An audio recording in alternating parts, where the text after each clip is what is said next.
Muy buenas tardes a nombre de la Cámara Peruana de la Construcción, CAPECO. Les damos la más cordial bienvenida al conversatorio sobre la Junta de Resolución de Disputas, Filosofía, Deficiencias y Mejoras. Para dar inicio, invitamos a Carlos López, asesor principal de LLB Consultores SAC, quien hará una reseña acerca de la eficiencia de la Junta de Resolución de Disputas en la contratación de obras. Carlos es ingeniero civil con una maestría en la Universidad Nacional de San Marcos y cuenta más de 35 años trabajando de la mano con propietarios, contratistas y supervisores en importantes proyectos peruanos del sector construcción, con una gran experiencia en el tema de solución de controversias, como árbitro y perito. Fue también presidente del Centro de Arbitraje del Consejo Departamental de Lima del Colegio de Ingenieros del Perú y fue también miembro de la directiva de la Asociación Peruana de Consultoría. Bienvenido, Carlos. Adelante. Bien, muchas gracias, Eduardo. Muchas gracias a la Cámara y a las personas que nos están siguiendo. Este es un tema que para mí resulta realmente importante de difundir por todas las ventajas que tiene la implementación de la Junta de Resolución de Disputas en la ejecución de contratos de obra. Las juntas de resolución de disputas tienen su origen en lo que se denominan los dispute boards, que se empezaron a utilizar desde hace muchos años y fue Honduras el primer país, aunque no parezca, digamos, algo relativamente fácil de entender, pero ahí fue el primer caso. Y el desarrollo, yo diría, más fuerte se ha dado a partir de la incorporación en los modelos FIDIC de un esquema como el presente y que luego ha tenido un importante aval con la Cámara Internacional de Comercio de París, que tiene un reglamento de dispute boards, y finalmente tenemos las juntas de resolución de disputas en el Perú, que es el tema que más nos interesa. Si bien, debo señalar, en el Perú en este momento hay juntas que se regulan por el contrato FIDIC y juntas que se regulan por el reglamento de la Cámara Internacional de Comercio de París. O sea, tenemos el espectro completo. Joana, si me puedes ir ayudando, pasando las transparencias. Bueno, este es el título de la conferencia y siguiente, tenemos la siguiente, por favor. Y tenemos un marco legal, ¿no? Un marco legal, no vamos a entrar en detalle porque es muy conocido y en cualquier momento cualquiera de ustedes puede acudir a él, pero podríamos decir que el origen está en la Ley de Contratación del Estado, la regulación está en el reglamento de la Ley de Contratación del Estado y los procedimientos están en una directiva del año 2019, que es la que se muestra en la pantalla. Aparte de esto, las diversas instituciones que actúan como centros de administración, después explicaremos qué es un centro de administración, tienen también sus propios reglamentos, pero que son complementarios a la directiva 012-2019, que es la que prima cuando el contrato es un contrato de obra con el Estado. Pero repito, hay otros modelos que de acuerdo a cada contrato se pueden optar, que nos alejarían un poco de este marco regulatorio. Sin embargo, la filosofía sigue siendo la misma. Existe también lo que se denomina un contrato tripartito, en el que las partes y los adjudicadores establecen una serie de condiciones y obligaciones, y además hay directivas y todo el resto del marco legal aplicable. Por favor, la siguiente. ¿Qué cosa busca la Junta de Resolución de Disputas? La Junta de Resolución de Disputas busca prevenir y resolver. Estas son sus dos funciones importantes, la prevención y la solución, las cuales se dan por distintos mecanismos que los detallaré a continuación. La siguiente, por favor. Entonces, ¿qué promueve la JRD? Pasamos a la siguiente. Como dije, prevenir y resolver, ¿no?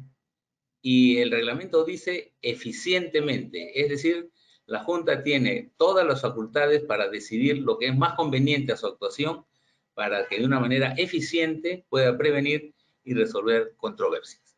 La siguiente. ¿Cuál es el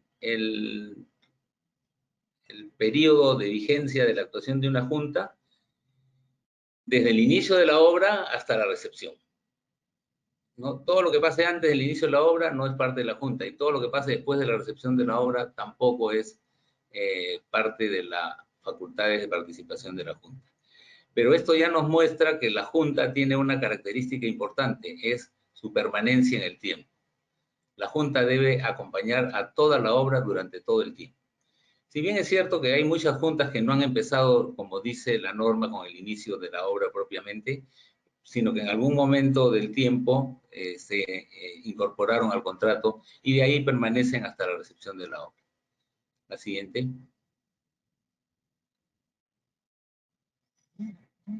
¿Qué cosa debe cumplir un adjudicador o un profesional para poder ser incorporado como adjudicador en una junta?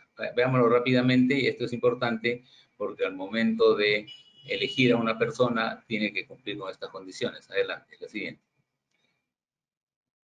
La norma dice que si es uno solo, ingeniero o arquitecto, es decir, si es una junta de uno, ¿no? Con conocimiento de normatividad nacional aplicable al contrato, así como contratación del Estado. Es decir, tiene que conocer de la materia del contrato y de las contrataciones en general. Y ser un experto en ejecución de obras, ¿no? Tiene que ser imparcial, tiene que ser independiente y tiene que comprometerse a desarrollar sus funciones de una manera proba y de buena fe.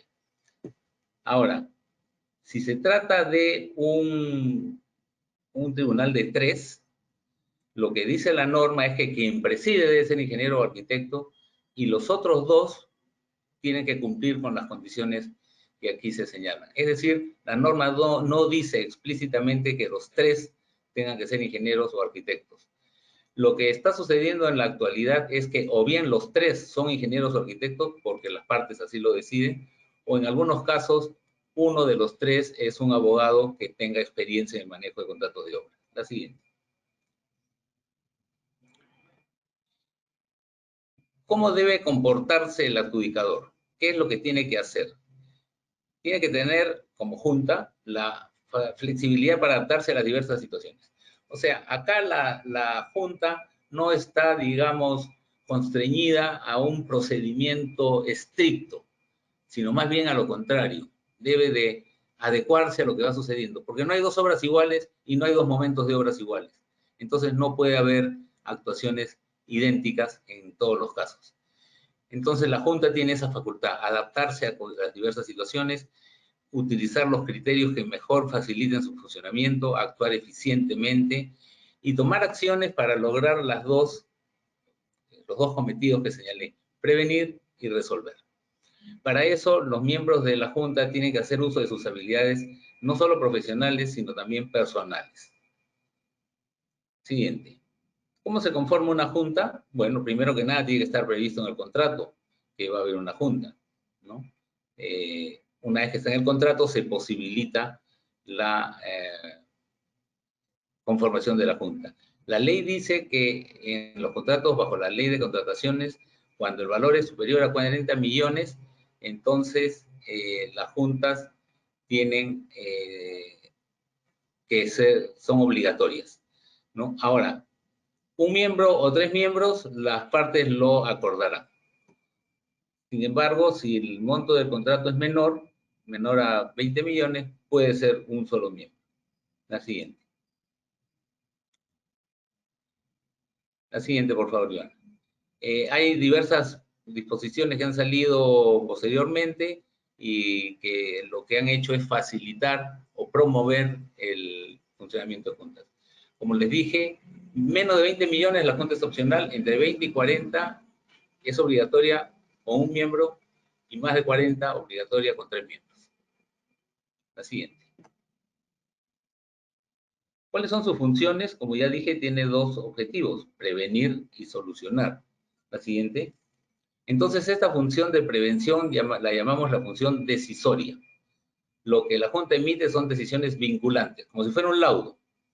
La diferencia, digamos, más importante entre un proceso arbitral y una Junta no es que se llama laudo o se llama decisión, sino que como la Junta es permanente durante la ejecución del contrato, entonces prácticamente las decisiones son inmediatas. No hay que esperar como en un arbitraje que a veces demora pues 1 año o 2 años después que la obra terminó. Acá no. Se produce la controversia, se somete a la decisión de la Junta y la Junta resuelve más o menos en 8 semanas. Y esa decisión es vinculante, se vuelve obligatoria. Las partes tienen que cumplirla. Y la parte que no está de acuerdo la someterá posteriormente a arbitraje. Someterlo posteriormente a arbitraje es bien importante conocer lo siguiente.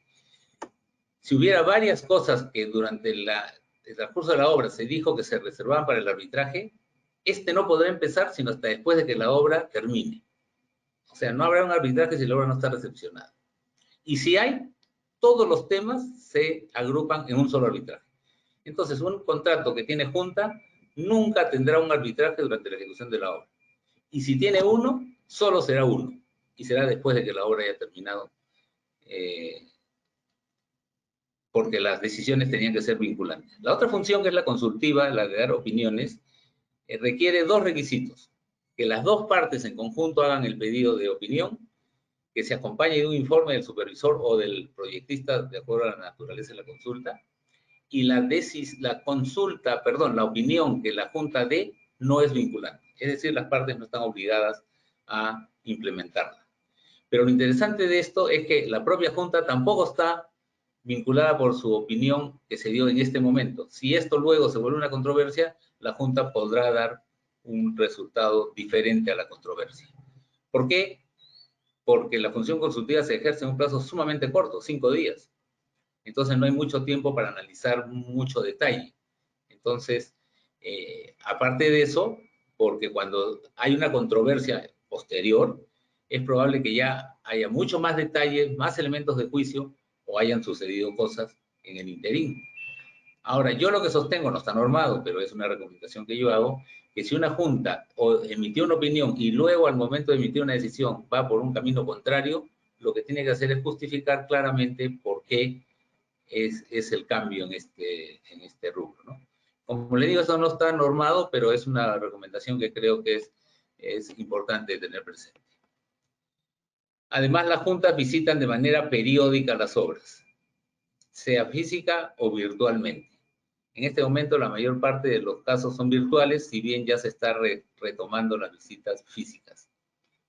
En muchos casos la visita virtual suele ser suficiente, entonces lo que han optado en varios contratos es alternar. Por ejemplo, una física, una virtual, una física, una virtual.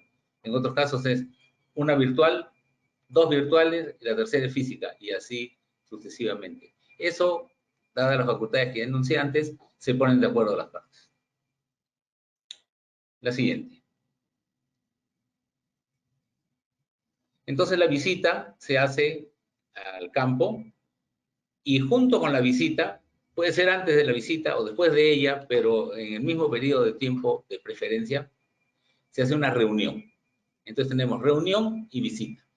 Este asunto de la reunión y visita es lo que permite que la Junta vaya tomando conocimiento permanente de lo que va sucediendo. Como yo dije alguna vez, no necesita que le cuenten la película, como sería el caso del arbitraje, porque ellos están viendo la película. Entonces están tomando permanentemente el pulso de lo que va sucediendo en la obra. La siguiente. Entonces, como dijimos, la Junta puede adoptar todas las medidas que resulten necesarias para cumplir sus funciones, dar las órdenes necesarias, puede pedir documentos, los documentos que considere que son necesarios, puede pedir más medios probatorios, puede decidir sobre cuestiones de procedimiento, puede citar a testigos, expertos, peritos, etcétera. Es decir, tiene un amplio espectro de posibilidades para poder llevar adelante su función. Esta función consultiva, más bien, lo que requiere la siguiente es, como dije, que ambas partes lo soliciten y con un informe anexo al pedido de consulta. Por favor, la siguiente. Como ya dije, la decisión que la Junta emite es vinculante de inmediato y de obligatorio cumplimiento. Si la parte obligada no cumpliese, se considera incumplimiento de una obligación esencial que puede dar lugar a una resolución de contrato. La siguiente. ¿Cuáles son los plazos? ¿No?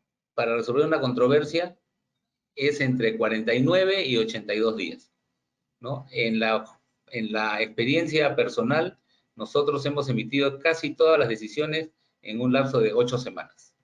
O sea, en 8 semanas ya hay una decisión que resuelve una situación y permite continuar con la obra sin mayor tropiezo por esa situación, ¿no? La siguiente, como ya dijimos, el incumplimiento da la posibilidad de resolver el contrato, pero para esto las partes tienen la posibilidad de manifestar su desacuerdo, pero lo someten a arbitraje, no lo pueden desacatar, no lo pueden desacatar. La siguiente. Sin embargo, la norma ha reservado, digamos, ciertos temas que no pueden ser sometidos a la Junta.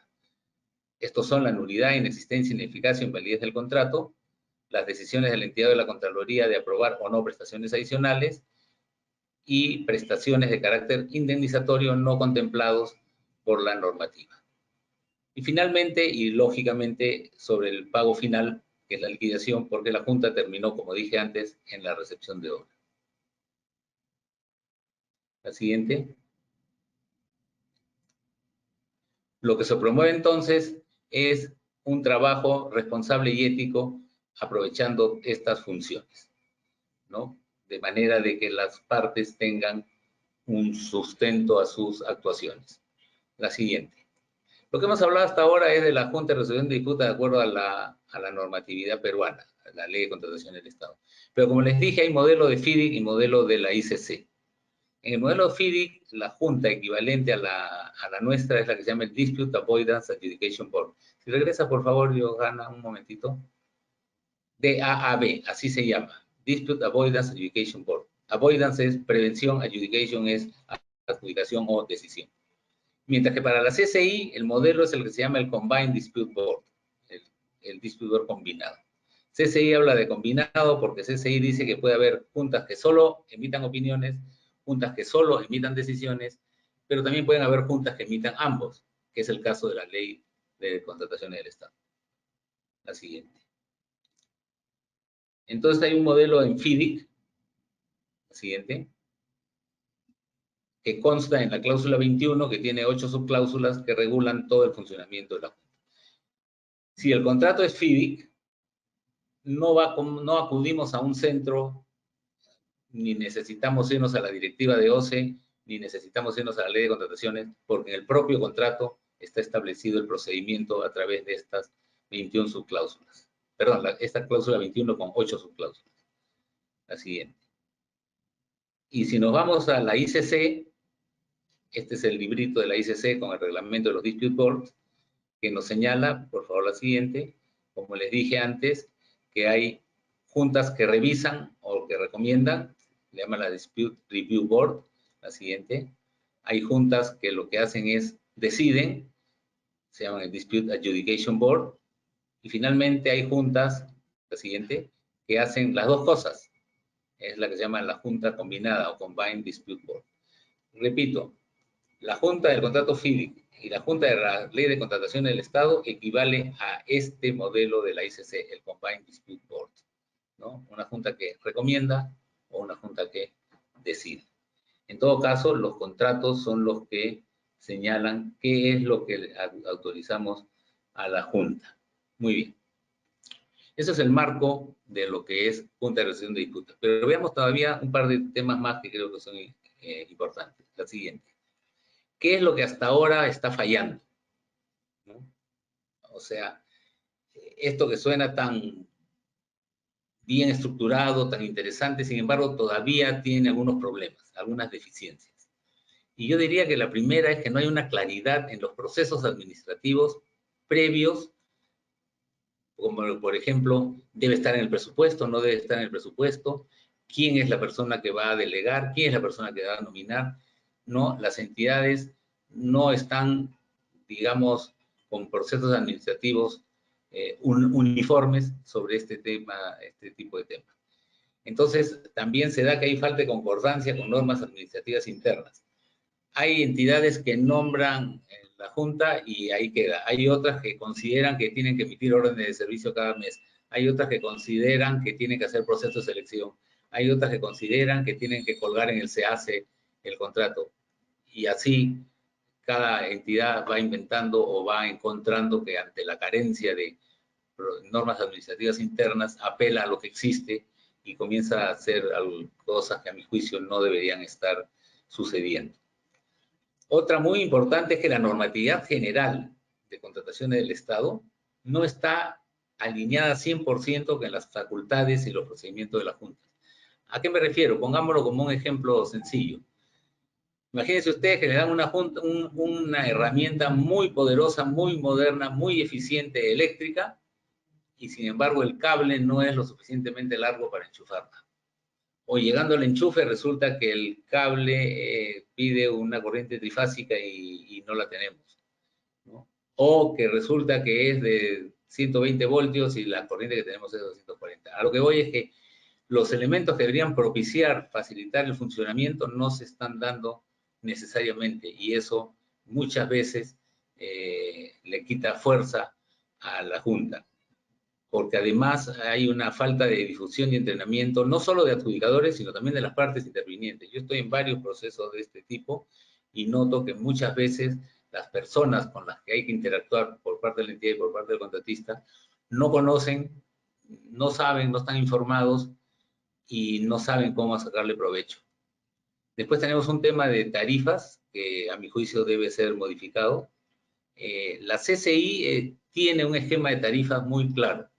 Señala que las tarifas de lo que cobran los adjudicadores debe ser un honorario mensual de gestión fijo, que cubre el hecho de estar a disposición de la Junta y las cosas rutinarias, más un honorario que se computa por día o por hora para las actuaciones específicas, como pueden ser visitas, reuniones, decisiones, recomendaciones. De manera tal que cuando hay visitas se cobre y cuando no hay visitas no se cobra.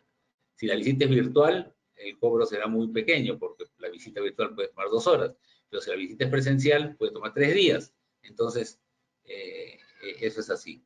Y aparte hay el reconocimiento de costos. Si bien la ley de contrataciones no dice nada y la directiva no dice nada, lo que los centros de administración han optado es por la tarifa única.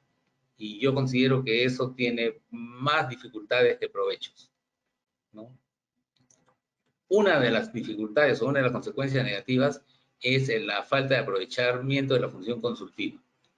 Hay partes que piensan, no voy a decir solo del Estado o solo de los contratistas, sino en general, que piensan, si por el mismo precio me van a dar recomendaciones o me van a dar decisiones, pues pidamos solo decisiones, ¿no?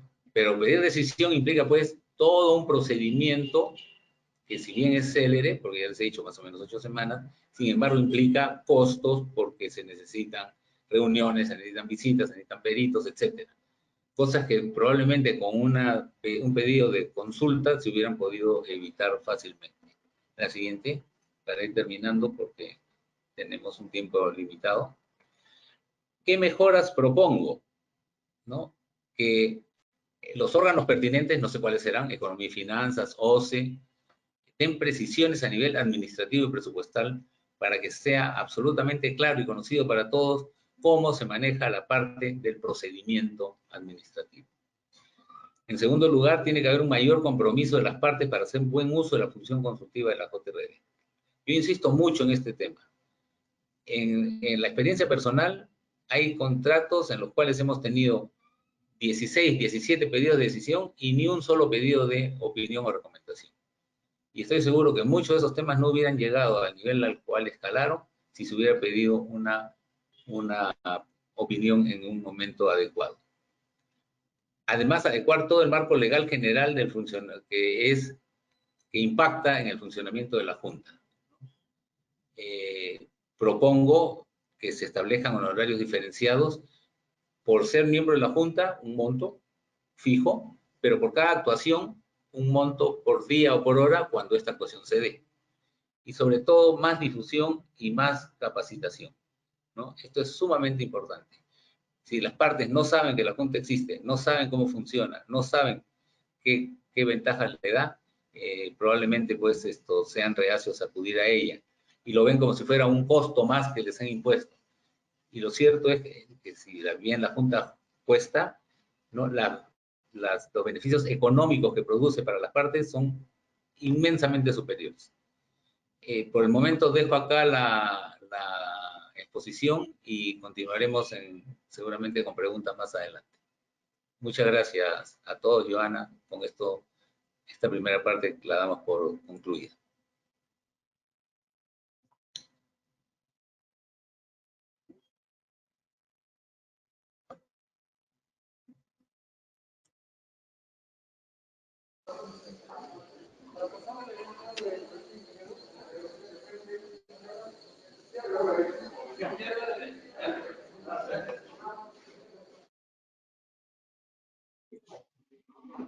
Carlos, muchas gracias. La verdad es que ha sido muy ilustrativa. Lógico, el tiempo es corto, hubiéramos querido tener mucho más tiempo para que te explayes, pero pienso que va a haber otras oportunidades. Es más, queríamos pedirte, Carlos, de que nos acompañes en el panel para que puedas recibir algunas de las preguntas, ¿no? Que van a ser de mucha importancia. Sí, con todo gusto. ¿No?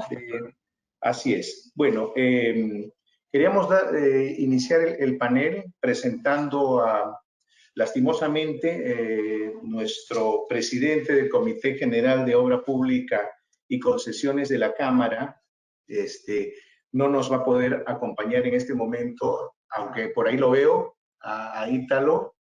Ítalo, ¿estás por ahí?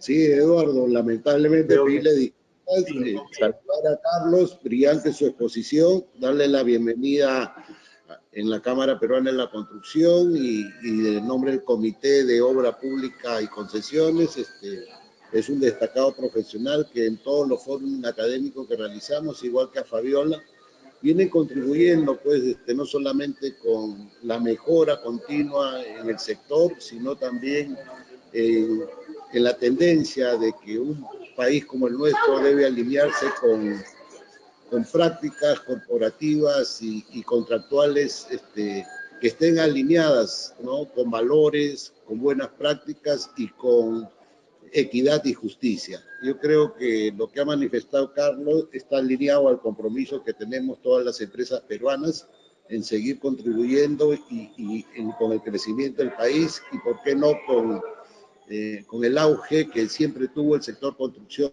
que en estos últimos años ha venido a menos? Yo solamente quería comentarles con la venia de los presentes que en nuestro sector hemos podido evidenciar lo que dice Carlos, que a través de la Junta de Resolución de Disputa se ha podido evidenciar con los dictámenes de estas de que no era necesario paralizar las obras, sino darle continuidad. Lamentablemente, la no aplicación de este novedoso instrumento que es la Junta de Resolución de Disputas ha ahorrado dinero al Estado, ha hecho que las obras últimamente no se paralicen con la frecuencia que había antes, que se resuelvan. Es un control concurrente, diría yo, técnico, porque como dijo el ingeniero Carlos, a nadie le cuenta el cuento, a los árbitros ni a los miembros de la Junta de Resolución de Disputa, porque in situ ellos comprueban el déficit técnico o la dificultad o la controversia que se origina.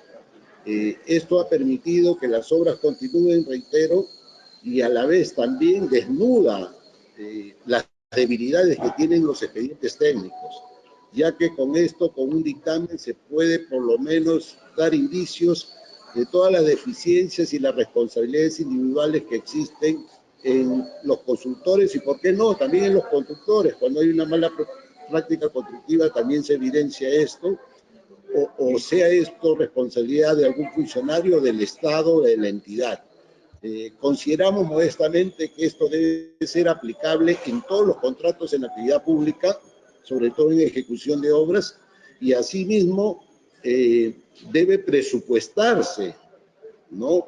Ya que así como nosotros venimos promoviendo y haciendo énfasis que las obras de infraestructura que se desarrollan en el país no se aperturen presupuesto de operación y mantenimiento al siguiente año de la entrega de la obra, que es una deficiencia notable que tiene el Estado peruano, ya que estas obras al mediano plazo pues no funcionan como deberían funcionar, ya que no se respeta el manual de operación y mantenimiento. Creo que es necesario de igual manera que esto esté presupuestado en los pliegos presupuestales, valga la redundancia, de los estamentos del Estado. Es todo, Eduardo, y muchas gracias. Reitero mi felicitación y halagado con ustedes tenerlos en la Cámara Peruana de la Construcción. Muchas gracias, Ítalo. Voy a continuar presentando al panel rápidamente. Contamos con el ingeniero Elías Tapia, que es director del Centro de Arbitraje y Resolución de Disputas del Colegio de Ingenieros del Perú, gerente general de Ancruta Tapia, con más de 30 años de experiencia. Tenemos a la doctora Fabiola Paulet, especialista en contratación pública y construcción, profesional de alta competencia en cargos de dirección del sector público y privado por más de 20 años. También tenemos a nuestro director ejecutivo, Guido Valdivia, todos lo conocen, está con nosotros, y es director ejecutivo de nuestra Cámara Peruana de la Construcción y exdirector nacional de Vivienda y viceministro de Vivienda. Les queremos hacer recordar de que pueden hacer las preguntas también al panel por medio en la página, al lado derecho, tienen el clic para poder hacer las preguntas. Bueno, iniciaremos un poco la rueda de este conversatorio con una primera pregunta a la doctora Fabiola Paulet. Le queríamos preguntar que, siendo generalmente que nosotros sabemos que los adicionales de obra tienen una deficiencia en el expediente técnico, expediente que se compete en su totalidad de la entidad convocante, ¿cree usted que debería ser parte de la Junta de Resolución de Disputas esta? Muchísimas gracias. Buenas tardes a todos.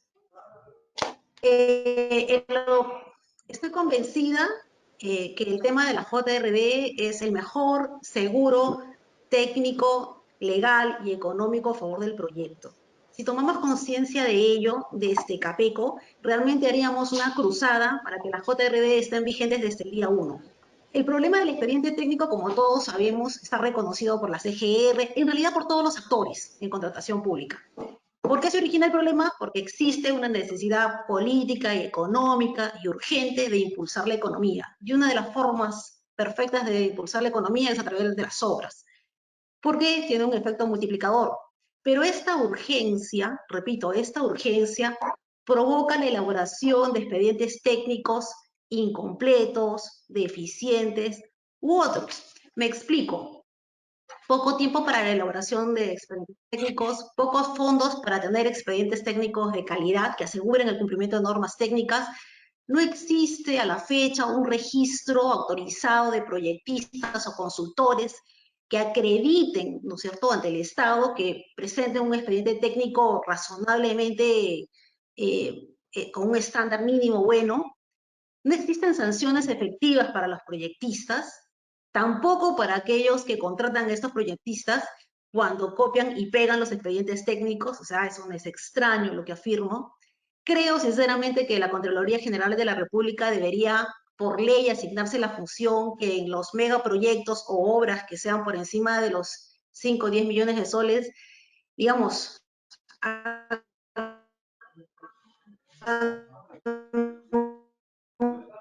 un control concurrente o alguna técnica que permita que estos expedientes técnicos, aquellos que no provoquen paralizaciones de obra.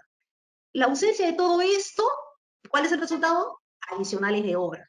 Pero cuando ocurren los adicionales de obra, todo el mundo se asusta, hay una cultura sancionadora, las entidades se resisten a aprobar adicionales de obra, los contratistas también tienen deficiencias, por cierto, en sustentar las mismas. Y este tema me llama a la siguiente reflexión.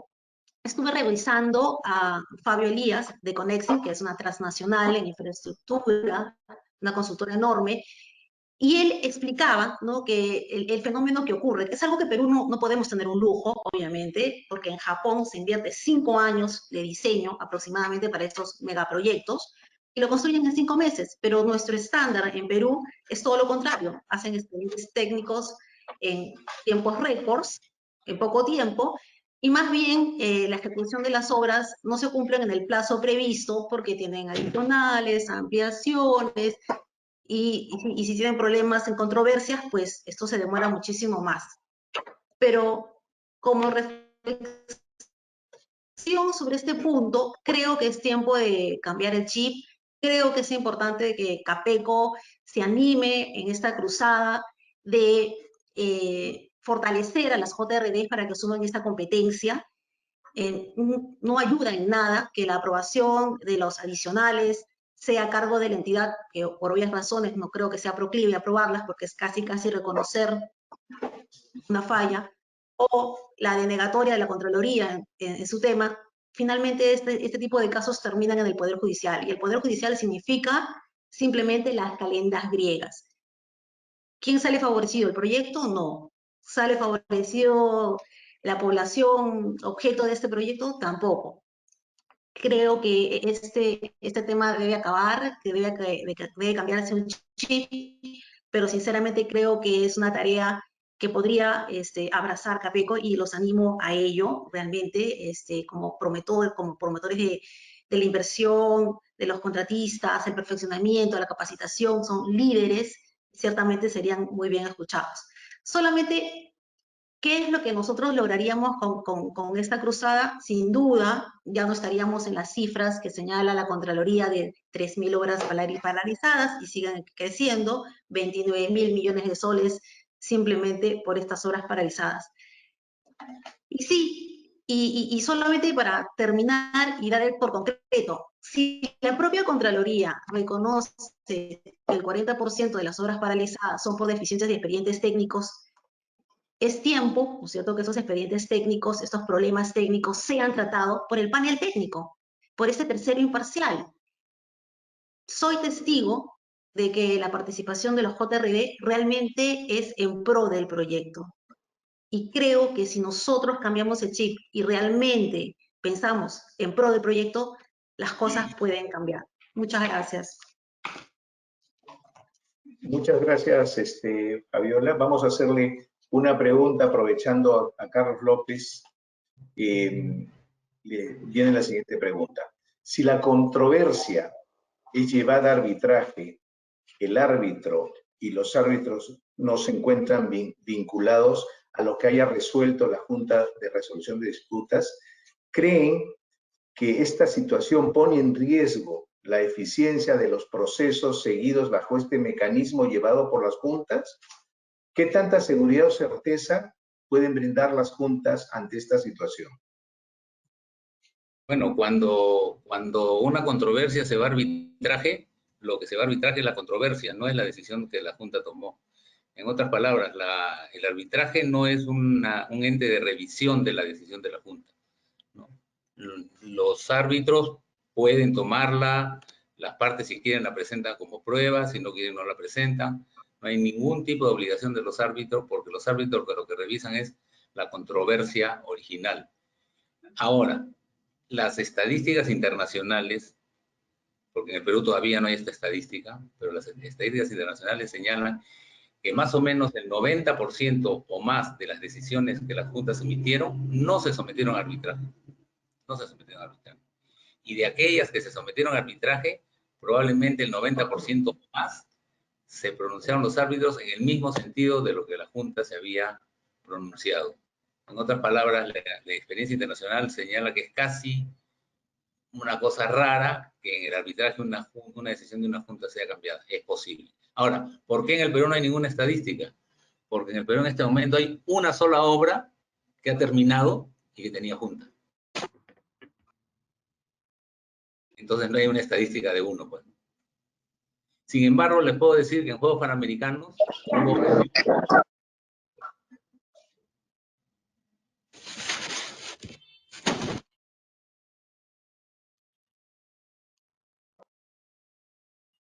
Bien, eso sería, Eduardo, ¿no? O sea... Carlos, muchas gracias por tu pregunta. Una pregunta para el ingeniero Tapia.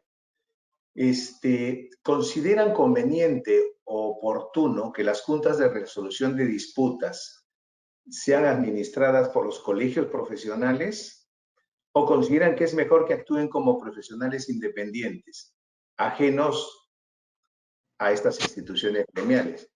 Creo que esta pregunta va como anillo al dedo para Elías, porque es nuestra representante del Colegio de Ingenieros en este tema. Gracias.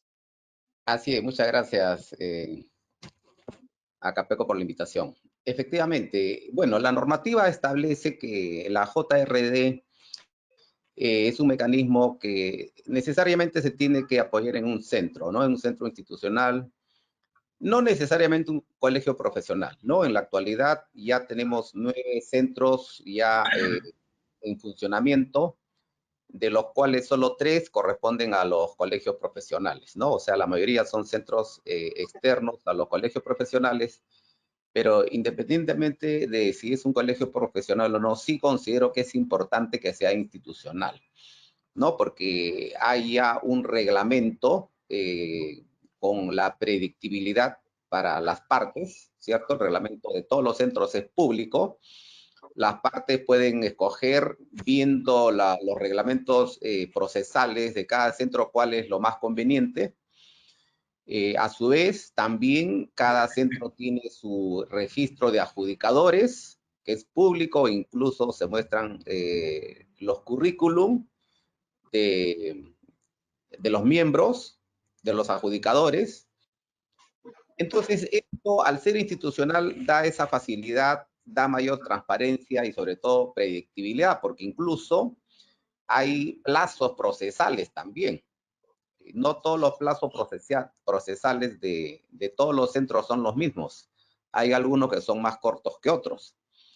En el Colegio de Ingenieros nos hemos preocupado de que los plazos del colegio sean lo más cortos, ¿no? Y si comparamos los plazos procesales de los 9 centros, el del Consejo Departamental de Lima es el más corto y eso se está vislumbrando en el tiempo que los adjudicadores están resolviendo controversias. Hemos tenido casos que incluso se han resuelto controversias en 30 días y el máximo tiempo que ha pasado ha sido de 90 días, ¿no? Entonces sí es importante que sea llevado por un centro, porque si hacemos un símil con el arbitraje, recuerden que el arbitraje inicialmente era ad hoc, ¿no? Simplemente se nombraban a 3 árbitros sin ninguna regulación de un centro y eso llevó a muchas distorsiones, ¿no? Hasta que finalmente se corrigió y se definió que sea institucional. Entonces, es sumamente importante. A su vez, también los adjudicadores se ven respaldados porque el centro le da soporte logístico, incluso en algunos casos, obviamente se da asesoría no vinculantes en temas legales, por ejemplo, ¿no? Cuando los miembros son ingenieros, tienen un tema legal, le da el soporte legal no vinculante porque la Junta es totalmente independiente. Y en algunos casos también los adjudicadores, sabiendo que detrás está un colegio profesional y sobre todo colegio de ingenieros, pues van a tener un doble compromiso, ¿no? Con las partes y también con el colegio que los alberga.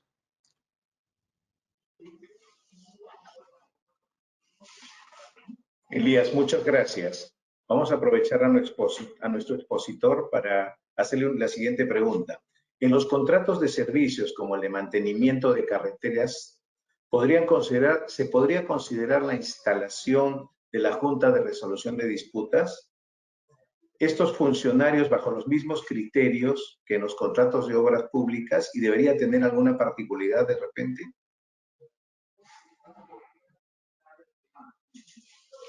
Considero que es importante que en esos contratos que se denominan de servicios, pero que realmente tienen un alto componente de obras, se pueda implementar juntas.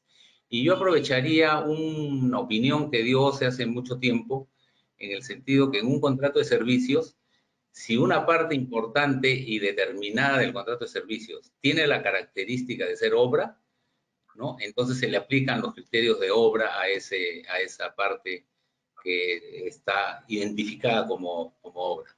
Hay contratos de servicios que evidentemente no tienen nada de obra, pero hay otros que sí, ¿no? Y muchas veces son denominados de servicio, no tanto porque en realidad sea un servicio propiamente, sino por otras características o otras particularidades. A mi juicio, mi respuesta sería que sí sería importante, y creo que no hay una dificultad mayor normativa para poder implementar esto fácilmente. Muchas gracias, Carlos. Voy a leer algunas preguntas del público que ya mediante la web las están haciendo. A ver, lanzo la pregunta y a ver quién nos puede ayudar con estas respuestas. Para ser adjudicador de la Junta de Resolución de Disputas, el profesional con conocimientos en la Ley General de Edificaciones también debe registrarse en un centro, en el LCE, perdón. Debe de registrarse en un centro el profesional. A ver, Carlos.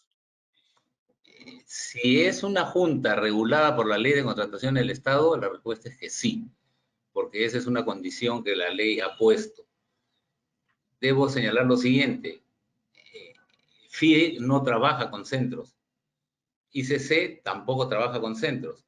Ellos no dan ningún tipo de restricción en particular al tipo de profesional o registro, etcétera. Ha sido la Ley de Contratación del Estado la que ha establecido la obligatoriedad de los centros, que a mi juicio es correcta, es positiva, y que los adjudicadores solo pueden ser seleccionados de la lista de adjudicadores de dichos centros. Entonces, la labor de, digamos, identificar, evaluar y de incorporar a adjudicadores está en manos de los centros y con su responsabilidad. Ahora, si no estamos bajo la Ley de Contratación del Estado, repito, podríamos pactar una junta vía dispute por ICC, entonces ahí no hay ninguna necesidad de estar incorporado a un centro. Gracias, Carlos. Acá hay otra pregunta. Cuando las juntas pueden emitir medidas cautelares, por ejemplo, cuando la entidad pretende resolver un contrato de obra y el contratista tiene causas justificadas de su retraso. Yo Carlos. creo que Fabiola podría apoyarnos en eso porque es un tema más legal. A ver, Fabiola. Gracias. La pregunta es con relación a JRDs y medidas cautelares. Yo quisiera tomar como antecedente que en el tema de las DAP que están regulados en el reglamento de la SCI, no es extraño, o sea, eso es normal, es una función inherente de este panel técnico que pueda tomar medidas o adoptar medidas provisionales, medidas cautelares y cualquier otra medida. Naturalmente, la legislación peruana ha tomado un poco de referencia el tema de la SCI y naturalmente vinculada a la SCI, esto va a estar dado, ¿no?, en el JRD de la Ley de Contrataciones, como esto necesariamente tiene que ver.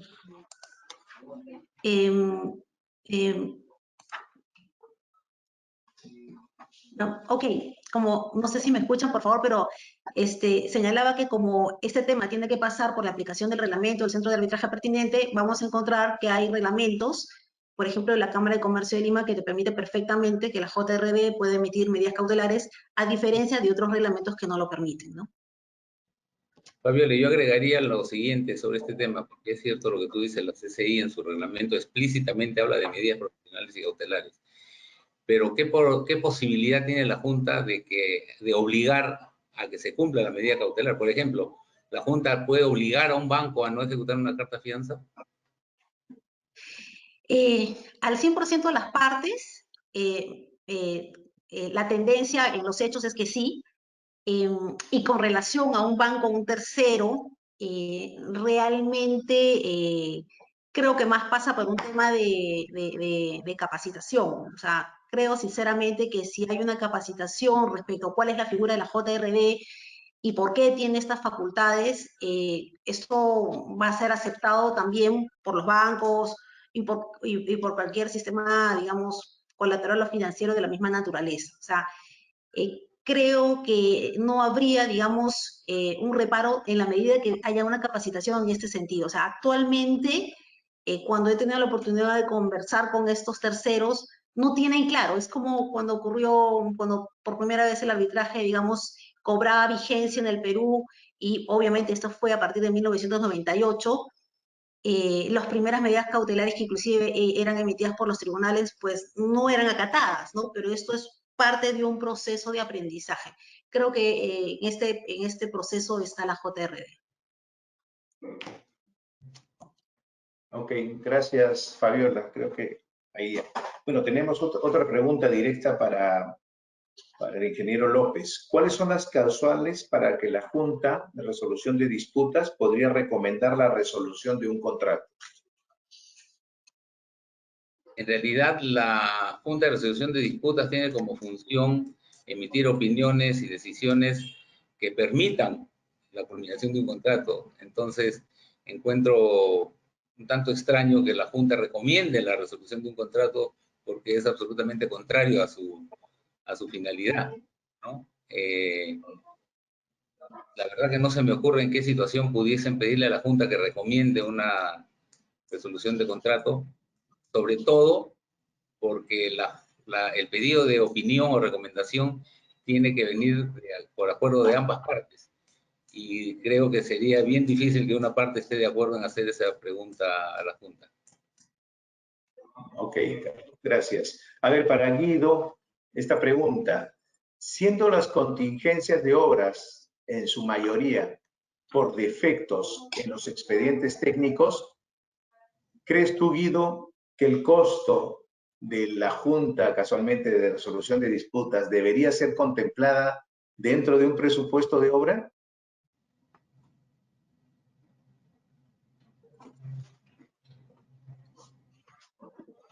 El audio. No te escuchamos, Guido. Ahora sí creo, gracias. Ahora Bueno, sí. yo creo claramente que la inversión que se puede hacer en una junta es altamente rentable frente a los beneficios que ofrece. No hay margen de comparación entre una cosa y otra, ¿no? Y bueno, lo que se tiene que lograr es que no haya expedientes técnicos malos. O sea, eso, nosotros hemos normalizado ese tema como si fuera un dato de la realidad. Y eso es simplemente porque tenemos reglas espantosas para seleccionar obras, consultoría. Yo soy consultor, yo he sido consultor del Estado y es una lotería, no es una evaluación técnica, es una lotería y es además al revés, ¿no? En la lotería, cuando uno invierte más dinero, tiene más probabilidades de ganar. Acá gana la lotería aquel que se tire al suelo.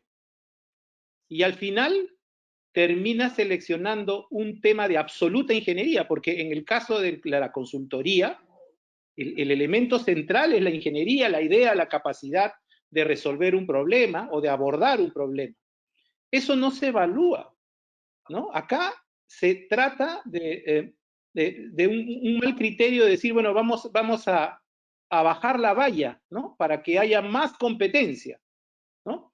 Y eso, yo lo he dicho varias veces, es como cuando una persona, un profesor dice, a ver, todos los que pasaron con 11, póngase por acá, hagamos un sorteo y por sorteo vamos a elegir al mejor de la clase. Eso es lo que hacemos cuando contratamos expedientes técnicos. Y las reglas han ido más bien a profundizar esta mala elección. Yo creo que ahí hay un punto crítico, independientemente de considerar que la Junta es un mecanismo absolutamente razonable en una lógica de un proceso de control continuo. Déjenme hablar como ingeniero industrial, ¿no? Es decir, no necesito yo paralizar las cosas para corregirlas. Eso se hace solamente en casos extremos, en cualquier procedimiento de control. Y eso es algo que Capeco ha defendido.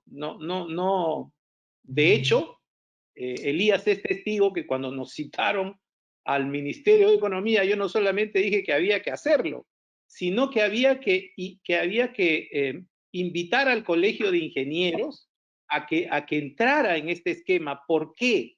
Porque tiene presencia nacional y tiene, como bien ha hecho saber Elías, sobre todo en las regiones donde hay muchos más problemas todavía y más debilidades institucionales, es una entidad respetada y es una entidad que además, por mandato de ley, puede cumplir funciones públicas delegadas.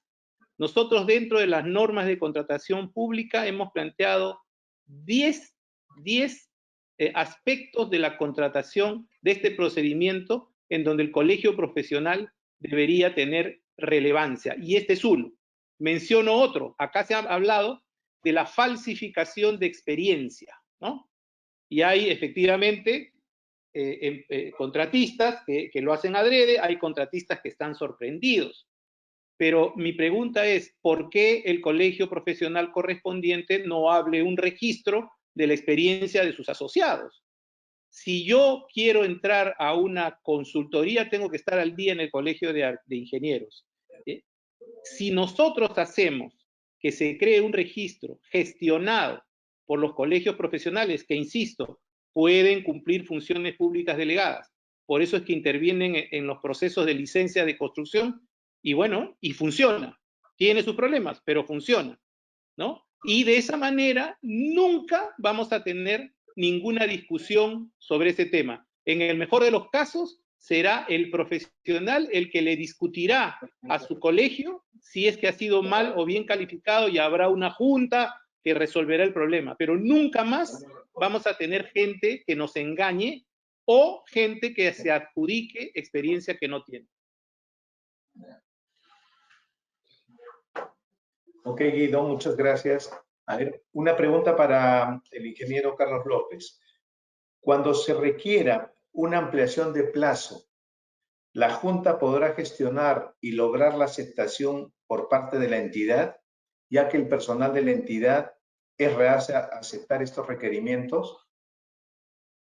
Si la solicitud de ampliación de plazo fue denegada total o parcialmente, que es lo que constituye la controversia, y esto fue sometido a consideración de la Junta, si la Junta decide que la ampliación de plazo es procedente total o parcialmente, ahí yo lo digo claramente, le dolerá al funcionario, pero igual va a tener que cumplirlo, porque si no lo cumple, entonces el contratista le podrá resolver el contrato a la entidad.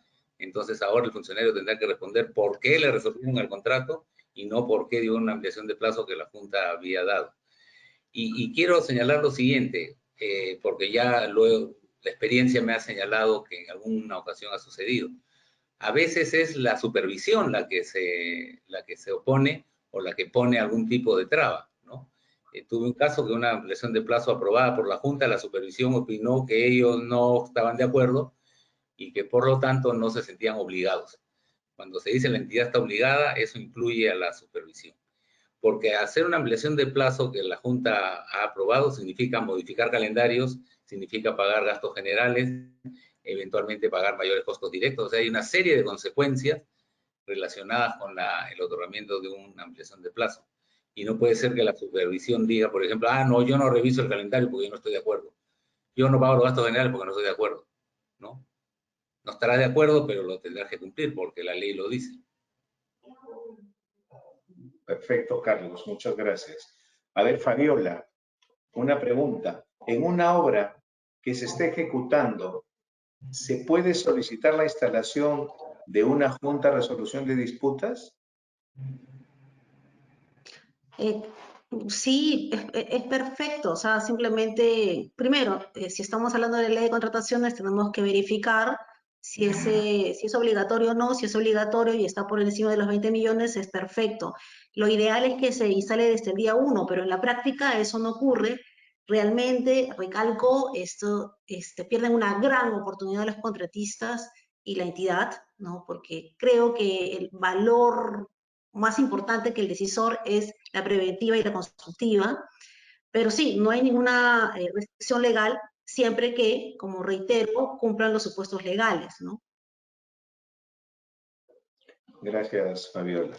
A ver, para Elías, esta pregunta, se ha hablado de consultoría y ejecución, Sin embargo, hay un punto importante que es la supervisión de obras, que es donde se dan, bueno, no queremos generalizar la pregunta, ¿no? Las grandes corrupciones. ¿Qué tratamiento se daría a la supervisión en este caso, Elías?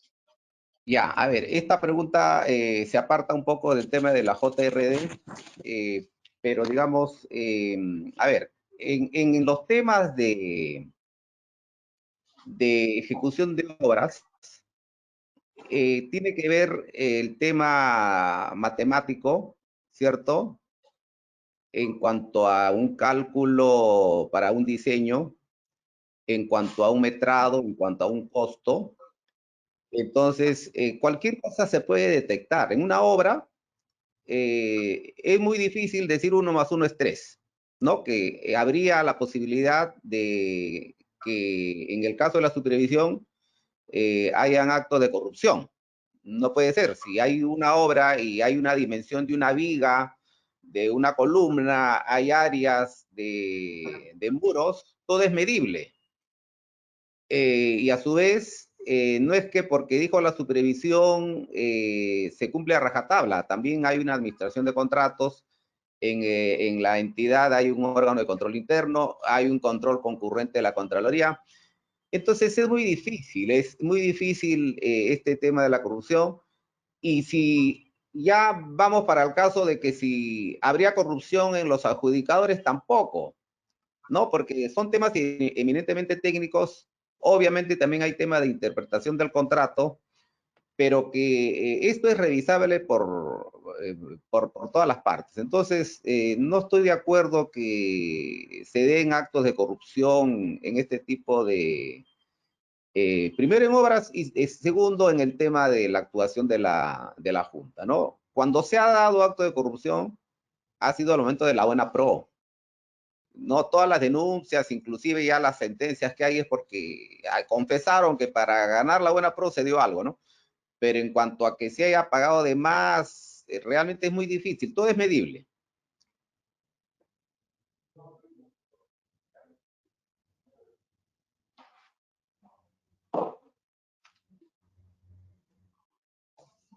Gracias, Elías. Una última pregunta que tenemos acá que nos han hecho llegar es que, a ver, para Fabiola, de repente, ¿qué responsabilidad tienen los adjudicadores si después se demuestra que su decisión perjudicó al Estado, en este caso?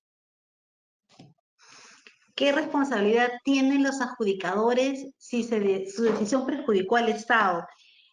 En realidad, sí, en realidad, si tomamos como referencia la ley de arbitraje, los árbitros son responsables de la decisión que adopten, o sea, hay una responsabilidad. Lo mismo por un tema contractual, porque la JRD nace también de un tema contractual, asumirán responsabilidades por sus decisiones. Ahora, las decisiones solamente van a incurrir en responsabilidad si, por ejemplo, estamos con la ley de contrataciones y en vez de citar los artículos de la ley de contrataciones, de pronto se te ocurre pues citar la ley de México. O sea, es obvio que hay una responsabilidad objetiva, pero ciertamente a nivel legal no habría ningún inconveniente, pero se tendría que probar a qué se refiere con responsabilidad, porque las decisiones, si están ajustadas dentro del parámetro, no habría inconveniente. Pero sin duda, si hay un caso en concreto, si la pregunta sería más específica, podríamos determinar el nivel de responsabilidad, ¿no? Siempre hay responsabilidad, no solamente los adjudicadores, no solamente los árbitros, inclusive los jueces. O sea, nadie está libre de una responsabilidad. Gracias. Gracias. Eduardo. Gracias, Fabiola. Bueno, ¿tenemos algún comentario final que Carlos de repente nos quieres dar como un marco a alguno de los panelistas? Sí, mi comentario es que hay que seguir desarrollando este tema de las juntas, logrando que la gente lo conozca, lo entienda, lo aplique y lo aproveche, ¿no? Algunas personas todavía piensan, no, la junta es un costo. No, la junta cuesta, pero eso no significa que sea un costo. Y solo para poner dos ejemplos que son muy claros. En la primera junta de resolución de disputas que se estableció en el Perú, que fue en el año 2018, y que sigue todavía en vigencia porque el contrato no ha terminado y que es donde me encuentro en este momento. Para eso he venido a donde estoy. La Junta se estableció después de que habían empezado el primer arbitraje. Como no tenían Junta, sometieron la solicitud de ampliación de plazo a arbitraje. Y vieron después que mejor la Junta. Entonces la Junta comenzó a actuar de ese momento en adelante, ¿no? Cuando el primer arbitraje terminó después de año y medio, la Junta ya había resuelto como 6 solicitudes de ampliación de plazo en 8 semanas cada una. Y no solo eso, sino que como esa fue la primera ampliación de plazo, ya en el momento que salió la decisión, ya no tenía ningún sentido ni ningún interés, porque habían habido otros procesos de ampliación de plazo. Y el segundo caso relacionado con ampliación de plazo, pero que demuestra lo económico de la Junta, es lo siguiente. Cuando no hay Junta, todos ustedes saben que cada solicitud de ampliación de plazo denegada es sometida a arbitraje casi siempre.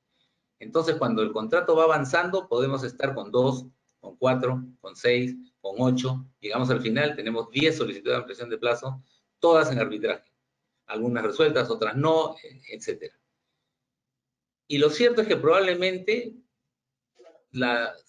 si luego se da una solicitud de ampliación de plazo que es aprobada, y con eso el contratista cubre su expectativa de plazo, todos sus 14 arbitrajes que tiene ya no le interesan. Y sin embargo le costó cada uno de ellos.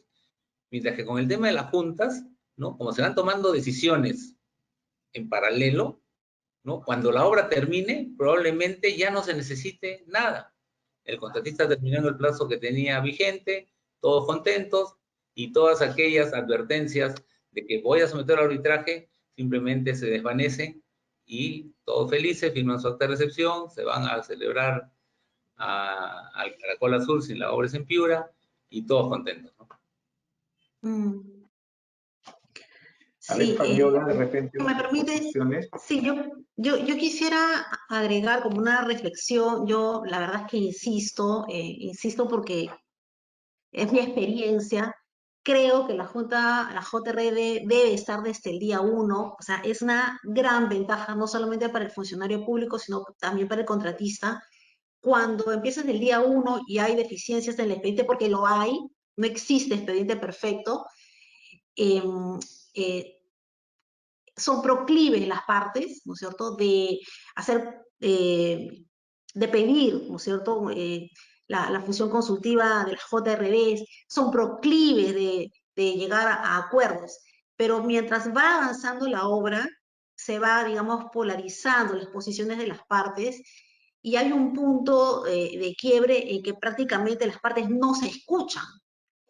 Y ahí es donde inclusive cobra mayor valor la JRD porque se convierte como si estuvieras en la mitad del mar y simplemente ves todo perdido y se convierte como una oportunidad de poder, ¿no es cierto?, bajar la polaridad de las partes y llegar por lo menos a definir algunos desacuerdos puntuales del expediente y quizás no llegar a tener que presentar pues, peticiones de decisiones formales ante el JRD.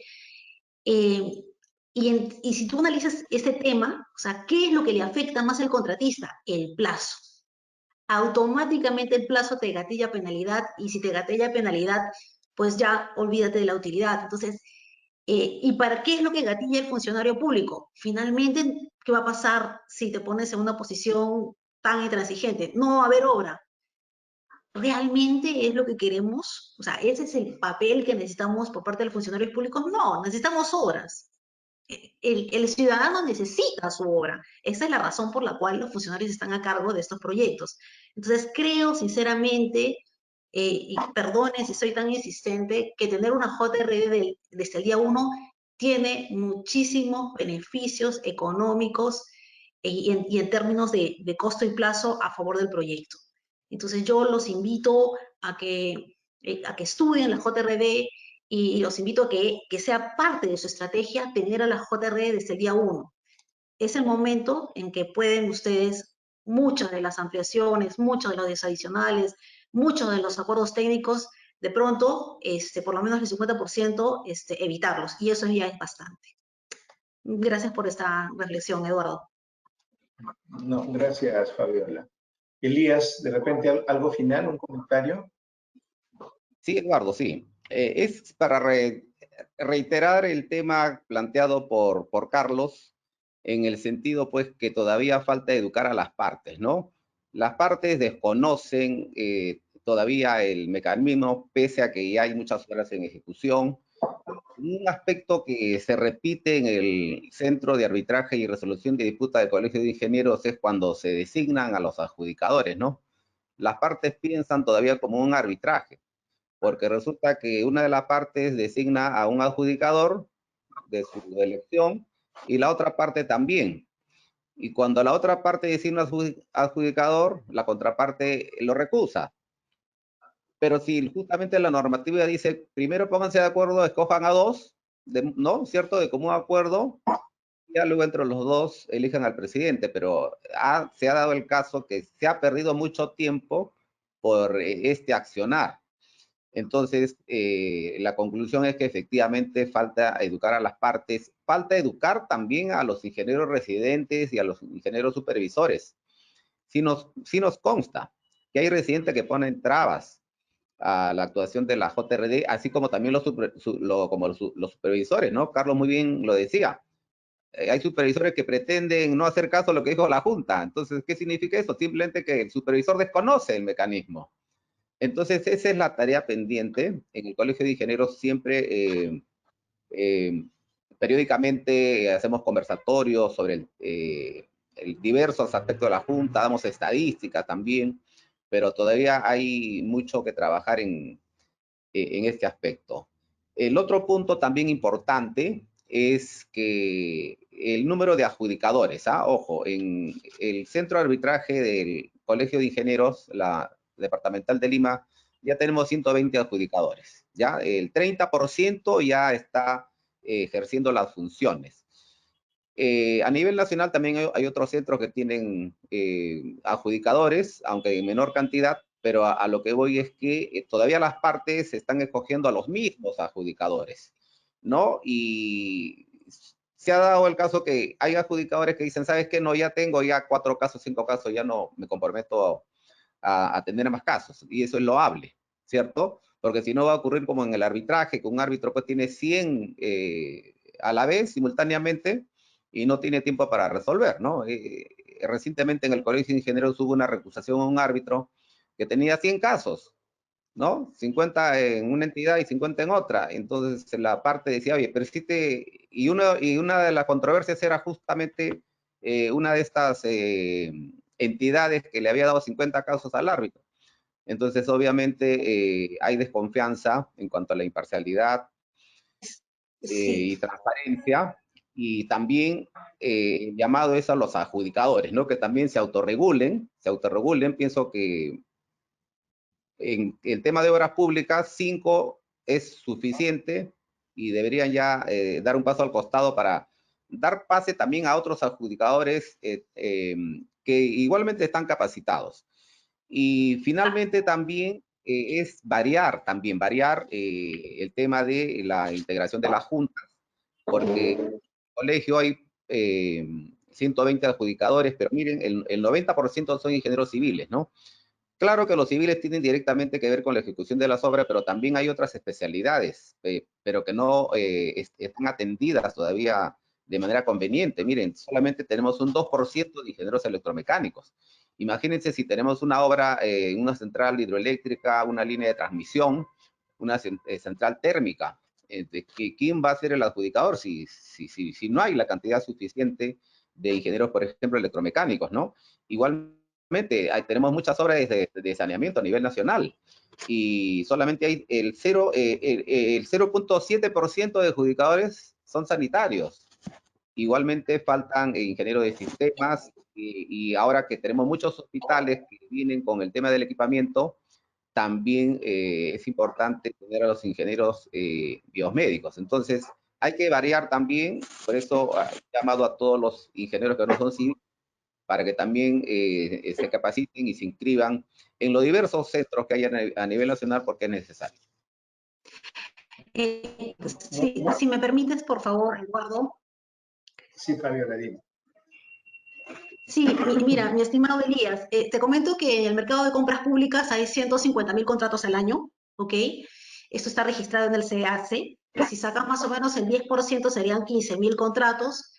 Ni siquiera te pido que consideres que los 15.000 contratos estén en arbitraje, solamente piensa es el 5%, o sea, 7.500. Y te cuento que en el RNA, el Registro Nacional de Árbitros, que es una condición para arbitrar, por lo menos para los árbitros designados por la entidad y presidente de tribunal residual, hay aproximadamente entre 100 y 150. Entonces, si tú divides 7.500 entre 100 y 150, pues evidentemente cada árbitro que está en ese RNA automáticamente tiene 70 arbitrajes o más. O sea, es un problema no de las entidades del Estado, es un problema, digamos que se ha generado esta suerte de monopolio legal por parte del RNA que provoca estas estadísticas de arbitrajes. Ahora, en lo personal, Elías, considero que desde la mirada del Estado, yo considero que los procuradores públicos de las entidades del Estado deberían tener igualdad de armas. O sea, ellos solamente pueden elegir árbitros del RNA, pero esa restricción legal de verdad que no tiene mayor, digamos, sustento técnico ni legal, ¿no? Digo técnico y legal por lo siguiente, si nosotros revisamos las reglas IVA, el 3.13, la nota 8, que digamos que podría ser un marco de referencia en arbitrajes internacionales, o sea, en su experiencia, dado que ellos están por delante de nosotros a nivel de experiencia, no en volumen de casos, pero sí a nivel de experiencia, te van a decir que cuando el colegiado es pequeño, como lo es el RNA, cuando la materia es especializada, como es la ley de contrataciones con el Estado, no debería nadie sorprenderse que haya este número de casos por árbitro. En igual medida, considero que si las partes están eligiendo de manera recurrente, como señalas tú, a 1 o 2 o 3 adjudicadores, en verdad, ¿qué es lo que quieren las partes? Lo que quieren las partes es a una persona especializada, además que tenga la independencia y imparcialidad, la reputación. Entonces yo no creo, Elías, que se deba satanizar. O sea, no se trata, si se trata de la defensa del Estado, que se tenga que restringir sus opciones, igual que el privado, ¿no? O sea, yo ahí, por favor, te invitaría a reflexionar ese punto, ¿no? Y en realidad no veo nada extraño, porque el colegiado, por ejemplo, de adjudicadores es pequeñísimo. ¿Cuántos adjudicadores hay por centro de arbitraje? De los 9. ¿Y cuántos casos crees que van a tener? De repente hoy no vemos un volumen de casos importantes, pero estoy segura que la JRD va a llegar a tal punto que el arbitraje simplemente va a ser residual. Entonces, el problema que tiene ahora el arbitraje va a terminar siendo de la JRD. Entonces, eso es una reflexión. ¿Y lo ocasionaron los adjudicadores? No, es un monopolio legal. Es como están las reglas de juego en este mercado, ¿no? Nada Claro. más quería comentarte eso, Elías. Un apunte, Eduardo, es que sí, Fabiola, en realidad no he querido satanizar, digamos, el arbitraje que ya está satanizado por sí solo. Me refería a que no se comete el error, en el caso de las estadísticas que tenemos en el Colegio de Ingenieros, decía que tenemos 120 adjudicadores, el 30% ya tiene casos, o sea, tenemos todavía un cúmulo importante de adjudicadores que están disponibles, porque no queremos pues que se llegue a distorsionar el éxito que ahora se está teniendo. Al inicio había dicho que a lo más en el centro de arbitraje del Colegio de Ingenieros nos estamos demorando 90 días en emitir las decisiones, ¿no? ¿Y eso por qué? Porque hay adjudicadores que tienen el tiempo necesario para poder dedicarse a tiempo completo, como es la labor, ya que es permanente, y lo que hacía era una invocación a las partes. Obviamente las partes tienen libertad de escoger a quien quieran, ¿no? Pero era un llamado de atención para decirles, todavía hay un 70% de libres, tomen en cuenta que todos están igualmente capacitados, y en pro de que haya la disponibilidad de tiempo para poder resolver la controversia y nuestras obras pues puedan culminarse rápidamente. Muchas gracias, Elías. La verdad es que se ha tratado el tema nos faltaría muchas horas para poder abarcar este tema, ¿no? Que es tan importante para todos los que hacemos y ponemos ladrillos, ¿no? Y construimos algo. Yo quería agradecer a nuestro expositor, agradecer a los panelistas y a través también de la Cámara Peruana de la Construcción, ¿no? A Ítalo, que con mucha, a pesar que no nos ha podido acompañar todo el rato, a través de nuestro gremio se ha podido hacer estos conversatorios. Quería invitar a nuestro director ejecutivo de Capeco para que cierre este conversatorio y nos dé unas últimas palabras. Gracias, Guido. Muchas gracias, Eduardo. Gracias, Elías, Fabiola y a Carlos muy especialmente por su exposición. Creo que aquí hay un consenso muy claro respecto a la potencia, a la eficiencia y a la racionalidad de un procedimiento que permite resolver problemas en obra, ¿no? Ese es el principio fundamental, bajo una lógica además de prevención y no de sanción. La sanción es la consecuencia de no haber previsto, ¿no? Que es lo que en un proceso hay que tratar de reducir al máximo.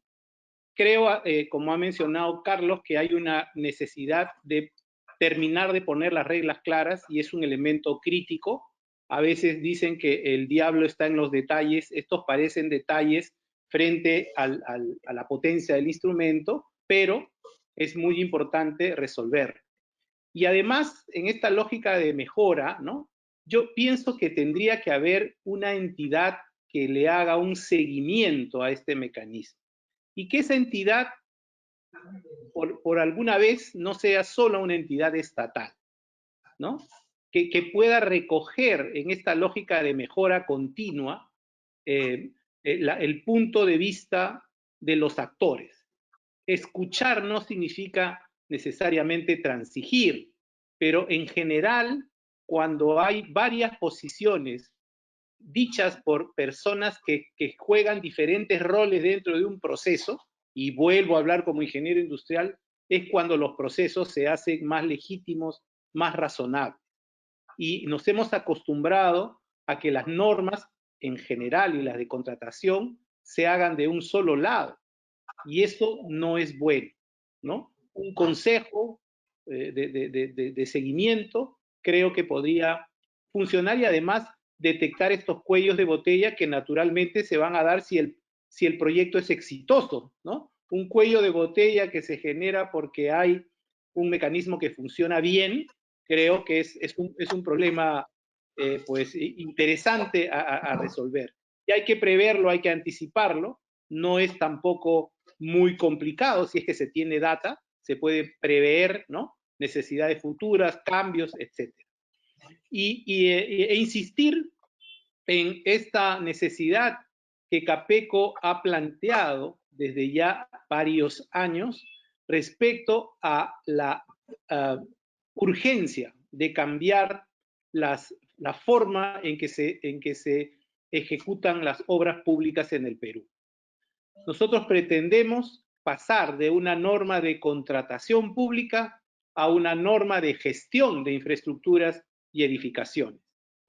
Porque el diseño y la construcción de una obra es apenas el 20% del total de la inversión que se tiene que hacer para que una obra o una infraestructura dure durante todo el ciclo de vida que ha sido previsto en el proyecto.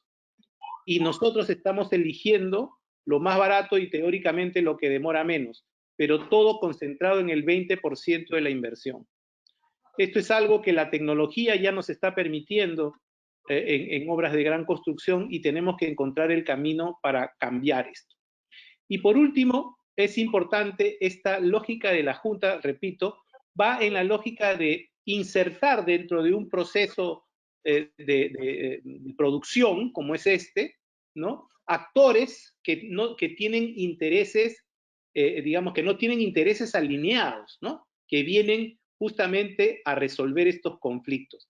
Esa debería ser la esencia de las nuevas normas de contratación o de gestión de inversión pública que estamos tratando además de proponer al Estado. Necesitamos, como se dice, mirar fuera de la caja. Si nosotros seguimos con los instrumentos habituales, no vamos a llegar a resultados diferentes.